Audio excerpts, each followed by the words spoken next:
미국이 악어 고기와 가죽으로 어떻게 매년 3천만 달러 이상을 벌어들일 수 있는지 아시나요? 전 세계 악어 가죽 시장의 연간 가치는 약 10억 달러로 추산되는데 이는 100만, 200만 개의 패널에 해당합니다. 플로리다에 위치한 110에이커, 약 45헥타르 규모의 악어 농장인 게이터랜드 농장은 이 지역에서 가장 큰 악어 농장입니다. 올랜도 남쪽에 위치한 사우스 오렌지 블로섬 트레일을 따라 자리 잡고 있으며 7,000마리가 넘는 미국 악어를 사육하고 있습니다. 게이터랜드 농장에서는 다양한 종류의 악어 케이지를 사용하고 있습니다. 여러 유형의 사육장이 있으며 각 사육장은 악어의 다양한 발달 단계에 맞는 특수한 요구사항을 충족하도록 설계되었습니다. 이러한 사육장은 악어의 자연 서식지를 모방하여 설계되었으며 은신, 수영, 일광욕을 위한 공간이 포함됩니다. 악어에게 적합한 서식지를 제공하기 위해 농장은 이 문제에 집중하고 있습니다. 악어가 제대로 발달하려면 온도가 섭씨 25도에서 35도 사이여야 합니다. 농장에서는 악어가 태어나는 순간부터 포획될 때까지 최적화된 방식으로 사육 및 가공합니다. 악어의 짝짓기 성수기는 수온과 기온이 모두 높은 늦봄이나 초여름에 시작되는 경우가 많습니다. 암컷 악어는 성장하면서 더욱 난폭하고 영역의식이 강해집니다. 승리한 수컷 악어는 암컷 악어의 등에 올라타 목을 물어 직립 자세를 유지합니다. 암컷 악어는 교미 후 약 40-60개의 알을 낳습니다. 새끼 악어가 부화하면 전문가들은 크기가 일정하고 지나치게 크거나 작지 않으며 건강하고 윤기 나는 피부와 선명한 눈을 가지고 있으며 번식과 정기적인 관리를 위한 다양한 활동을 할 수 있는 악어를 선택합니다. 육식동물인 악어는 주로 소, 돼지고기, 닭고기, 생선, 쥐, 토끼, 그리고 기타 야생동물을 포함한 동물의 고기를 먹습니다. 많은 경우 농장 직원들이 미리 정해진 시간에 먹이를 줍니다.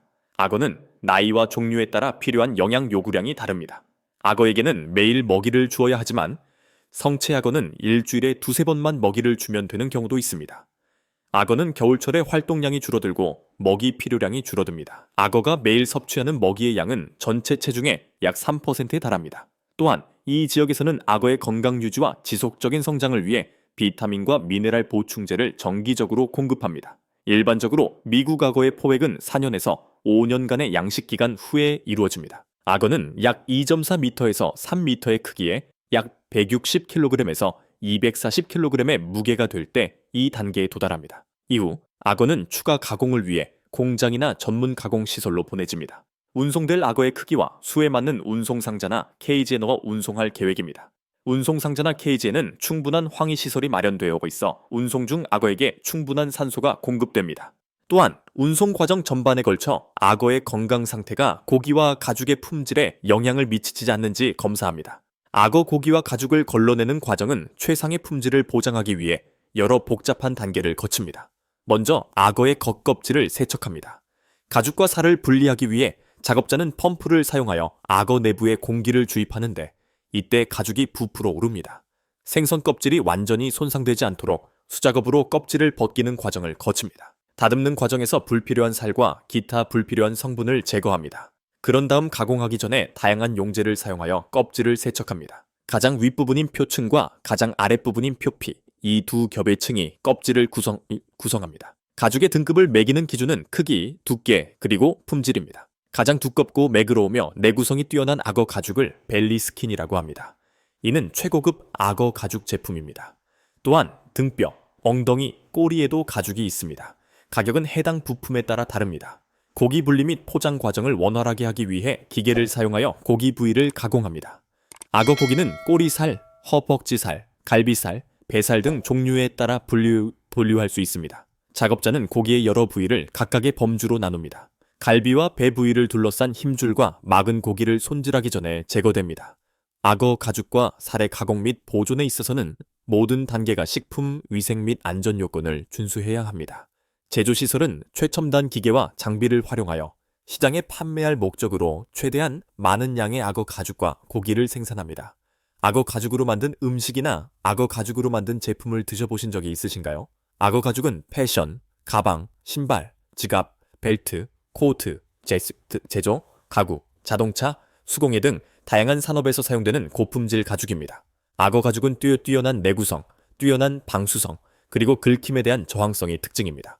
독특한 아름다움을 지니고 있기 때문에 비교적 가격이 비싸고 전문가의 세심한 관리가 필요합니다. 가죽 가공에는 박피, 보존, 석회침지, 제육, 표백, 분리, 무두질, 염색, 마무리 등의 기술이 사용됩니다. 선반판은 완제품으로 간주되며 다음 제조 단계로 넘어가기 전에 색상, 내구성, 맛, 가공성 측면에서 일관성을 보장하기 위한 종합적인 검사를 거쳐야 합니다. 하지만 악어 고기는 점점 더 인기를 얻고 있습니다. 악어 고기를 활용한 다양한 요리가 있는데 구운 고기, 튀긴 고기, 스테이크, 스튜, 돼지고기, 소시지, 수프, 훠궈 등이 있습니다.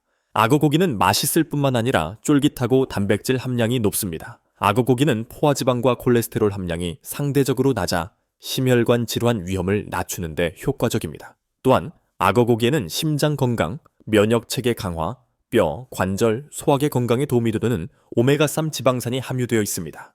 악어 농장과 가공회사들은 사업이 단순히 이윤을 창출하는 것뿐만 아니라 인간의 잠재적인 자연적, 기술적 능력을 인식하고 개발하는 것임을 입증해 왔습니다. 이러한 성공은 가공 및 마케팅 분야에서 이루어진 눈부신 발전 덕분입니다. 악어 사육은 분명 매력적인 산업일 뿐만 아니라 수익성이 높은 산업이기도 합니다. 전 세계 악어 가죽 시장은 2033년까지 35억 달러에 이를 것으로 예상됩니다. 이러한 성장은 고급 패션 및 인테리어 디자인 분야에서 고급 가죽 제품에 대한 수요 증가에 크게 기인합니다.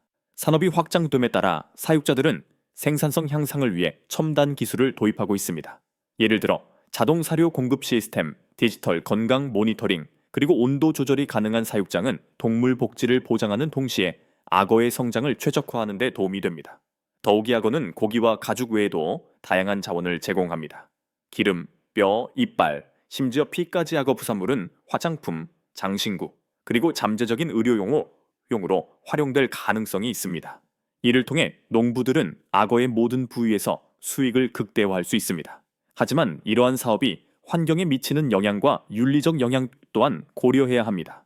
악어 사육은 야생악어 개체수에 대한 압박을 줄여주지만 서식지 파괴, 폐기물 오염, 그리고 유전적 다양성 손실을 막기 위해 책임감 있는 관리가 필수적입니다.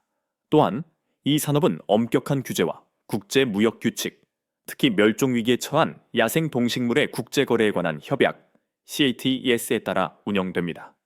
많은 농장들이 지속 가능성과 인도적인 대우에 대한 의지를 보여주기 위해 인증을 취득하고자 합니다. 현대 소비자들이 추적 가능성과 윤리적 공급에 점점 더 관심을 기울이고 있기 때문에 이는 매우 중요합니다. 따라서 패션 브랜드들은 변화하는 소비자 가치에 발맞춰 친환경 태닝 공정과 투명한 공급망을 우선시하고 있습니다. 더욱이 악어 농장은 관광과 교육 분야로 사업을 다각화하는 경우가 많습니다. 가이드 투어와 문화 체험을 제공함으로써 악어 보호에 대한 대중의 인식을 높이고 추가 수입을 창출합니다. 동시에 지속적인 연구를 통해 사료 효율 향상, 질병 관리 및 신제품 개발을 지원하여 업계의 발전을 촉진합니다. 지역 사회 차원에서 악어 사육은 일자리를 창출하고 기술을 향상시키며 특히 고용 기회가 제한적인 농촌 지역에서 지역 경제를 활성화합니다. 그러나 이 분야가 어려움에 직면해 있는 것은 아닙니다. 시장 변동, 동물권 단체의 공개적인 감시, 그리고 기후 변화가 번식 주기와 서식지 조건에 미치는 영향 등이 있습니다. 결론적으로 악어 양식은 과학, 상업, 보존, 그리고 문화가 융합된 다면적인 산업입니다. 악어 양식의 지속적인 성공은 지속 가능한 관행, 기술 혁신, 그리고 이윤과 윤리적, 환경적 책임의 균형을 이루는 책임감 있는 마케팅에 달려 있습니다.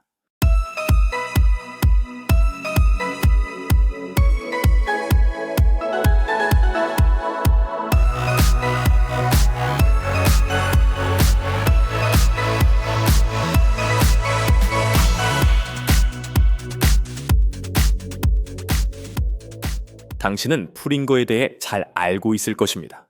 그들이 성장하기 위해 풀을 소비하는지 알고 싶었던 적이 있습니까? 오늘은 문제의 진상을 파악하기 위해 연못에서 현대 가공 방법에 이르기까지 풀잉거의 경로를 추적해 보겠습니다. 이름에 걸맞게 풀을 먹나요? 아니면 다른 종류의 영양분을 섭취하나요? 잠시 후 답변이 제공됩니다. 풀잉거는 수백만 년 동안 존재해온 민물고기의 일종으로 아시아, 특히 중국과 베트남의 주요 강에 퍼져 있는 것을 볼 수 있습니다. 풀잉거는 2000여 년 전에 중국인들이 수생식물을 섭취하여 물을 정화할 목적으로 사육했습니다. 또한 이는 중요한 식량 공급원일 뿐만 아니라 베트남의 힘과 명성을 상징하는 상징이기도 합니다. 당나라 시대에는 풀잉거가 처음에 고기로 재배되었습니다. 20세기에 이르러 번식 혁신의 결과로 전 세계 양식업에서 중요한 종이 되었습니다. 강에서 헤엄치는 자연너에서 유래한 최호는 수천 년 동안 인간과 함께하며 발전적이고 지속 가능한 양식업 발전에 기여해왔습니다. 농부들이 일반적으로 최호를 키우는 데 사용하는 두 가지 주요 방법이 있습니다. 흙으로 만든 연못에서 키우는 것과 강이나 호수의 우리에서 키우는 것입니다. 이 두 가지 접근 방식 모두 농업에 사용됩니다. 흙못에서 물고기를 성공적으로 양식하려면 연못의 깊이가 500m에서 5000m 정도로 충분히 커야 하며 치열을 필요한 밀도로 입식하기 전에 완전히 수리해야 합니다. 가두리 양식의 관행과 관련하여 가두리의 크기는 10세제곱미터에서 100세제곱미터이며 자연 흐름이 흐르는 강이나 호수에 위치합니다. 입방미터당 5일 10마리의 물고기를 수용할 수 있도록 우기 전에 케이지를 보강해야 합니다. 코끼리 풀, 녹색 채소, 부럭잠, 쌀겨, 으깬 옥수수, 산업식품은 어류의 주요 영양 공급원입니다. 이 음식은 더 빠른 성장을 촉진하도록 설계되었습니다. 프링거를 사육하는 수계는 깨끗해야 하고 pH가 6.58 사이에서 균형을 이루고 산소가 적당하고 온도도 충분해야 합니다. 수질은 석회, 미생물, 양호한 배수, 정기적인 물갈이 등을 통해 유지될 수 있습니다. 자가 양식 연못에서 최호는 일반적으로 효율성을 극대화하기 위해 그물을 사용하거나 물을 배수하여 이른 아침이나 늦은 오후에 잡습니다. 이는 수확을 극대화하기 위해 수행됩니다. 물고기를 잡을 때 깨끗한 물에 옮길 때 필요하다면 산소를 공급할 때 큰 소리를 내지 않는 것이 중요합니다. 올바르게 취급된 생선은 건강을 유지하고 고기의 품질을 유지하며 경제적 가치를 높입니다. 그 후 프링거는 공장으로 운반되어 가공 및 포장됩니다. 공장의 생선살 가공 절차는 엄격한 방식으로 수행되어 제품의 품질과 안전성을 모두 보장합니다. 생선을 세척하여 오염 물질을 제거한 후 컨베이어 벨트에 올려 가공구역으로 운반됩니다. 이 단계에서 장인은 능숙한 손길을 사용하여 생선 전체에서 고기와 뼈를 부드럽게 분리합니다. 생선 머리와 뼈는 패키지에서 제거됩니다. 어육은 뼈에서 제거되고 세척된 후 피부 필터링 컨베이어로 옮겨집니다. 껍질을 통째로 제거하여 순수한 고기를 얻는 과정을 돕습니다. 이 작업이 완료되면 어육은 최종 검사 과정을 거쳐 계속 배치되며 포장 단계 이전에 어육의 품질이 높고 위생적인지 확인됩니다. 최종 검사가 완료되면 공장 직원들은 즉시 고기 포장을 시작합니다. 최고 수준의 신선도와 품질을 유지하기 위해 과육의 각 층을 꼼꼼하게 쌓고 보호 코팅으로 보호했습니다. 프링거는 다양하고 맛있는 요리법으로 가공될 수 있어 가족과 함께하는 가벼운 식사와 정교한 축하 행사 모두에 적합합니다. 영상을 시청해주셔서 진심으로 감사드리며 곧 다시 뵙기를 바랍니다. 우선 초호의 가장 인상적인 특징 중 하나는 빠른 성장과 주목할 만한 장수입니다. 봄에 연못이나 강에 방류되는 어린 프링거는 같은 해 가을까지 45cm를 초과하는 경우가 많습니다. 이러한 빠른 성장률로 인해 양식 및 수생 식생 제어에 이상적인 선택이 됩니다. 게다가 최호는 일반적으로 3살에서 6살 사이에 성적으로 성숙하지만 최대 기록 무게인 약 36kg, 80파운드 이상에 도달하는데 10년 이상이 걸릴 수 있습니다. 대부분의 개인은 유리한 조건에서 5년에서 9년을 사는 반면 적응력과 회복력을 반영하여 일부는 최대 15년까지 사는 것으로 알려져 있습니다. 크기와 수명 외에도 최호는 다른 많은 민물고기들과 구별되는 독특한 먹이 메커니즘을 가지고 있습니다. 턱에는 치아가 없지만 목구멍에 인두치아가 발달하도록 진화했습니다. 이러한 특수한 치아는 어금니와 같은 기능을 하여 물고기가 히릴라, 개구리밥, 연못풀과 같은 섬유질 수생식물을 갈아서 소화할 수 있게 해줍니다. 이러한 적응을 통해 풀링건은 다량의 초목을 소비할 수 있어 매우 효율적인 초식 동물이자 자란 수로와 부영양화 호수를 관리하기 위한 귀중한 생물학적 도구가 됩니다. 더욱이 풀링건은 잡초 방제를 위해 전 세계적으로 도입되었지만 몇몇 지역에서는 침입성으로 분류된다는 점을 고려하는 것이 중요합니다. 예를 들어 미국에서는 원래 수초 관리 비용을 줄이기 위해 도입되었습니다. 그러나 통제되지 않은 환경에서는 이들의 탐욕스러운 식욕이 토착 어류와 수생 무척추 동물의 중요한 서식지를 제거하여 생태계를 파괴할 수 있습니다. 결과적으로 프링거는 새로운 환경에서 어떻게 관리되는지에 따라 유익한 종이면서 잠재적인 생태학적 위협으로 간주됩니다. 강조해야 할 또 다른 중요한 점은 프링거 얼굴이 원래 범위 밖에서 자연적으로 번식하기 어렵다는 것입니다. 알이 성공적으로 부화하려면 알을 계속 움직이게 할 수 있는 길고 빠르게 흐르는 강이 필요합니다. 도입된 많은 지역에서는 이러한 이상적인 조건이 부족하여 자립적인 개체군을 형성할 수 없습니다. 헐습니다. 해결책으로 양식 전문가들은 종종 불임이 되도록 유전자 변형된 어류인 삼배체 풀링거를 사용합니다. 이러한 불임 물고기는 통제되지 않은 번식의 위험 없이 효과적인 잡초 방제를 가능하게 하여 지역 생태계에 미치는 영향을 줄입니다. 마지막으로 최호는 생물학적, 생태학적 역할을 넘어 특히 동아시아와 동남아시아에서 깊은 문화적 중요성을 갖고 있습니다. 중국에서 풀잉거는 1000년 이상 양식해온 종군인 4대 국내 어류 중 하나입니다. 그들은 중요한 식량원일 뿐만 아니라 다양한 문화적 맥락에서 힘, 인내, 행운의 상징으로 존경받습니다. 베트남에서는 풀잉거도 마찬가지로 소중히 여겨져 전통 요리와 민속학 모두에서 필수적인 역할을 합니다. 이러한 문화적 경외심은 초어의 가치에 또 다른 층을 더해 최호가 단순한 기능성 물고기 그 이상임을 보여줍니다. 최호는 유산과 정체성의 아이콘입니다.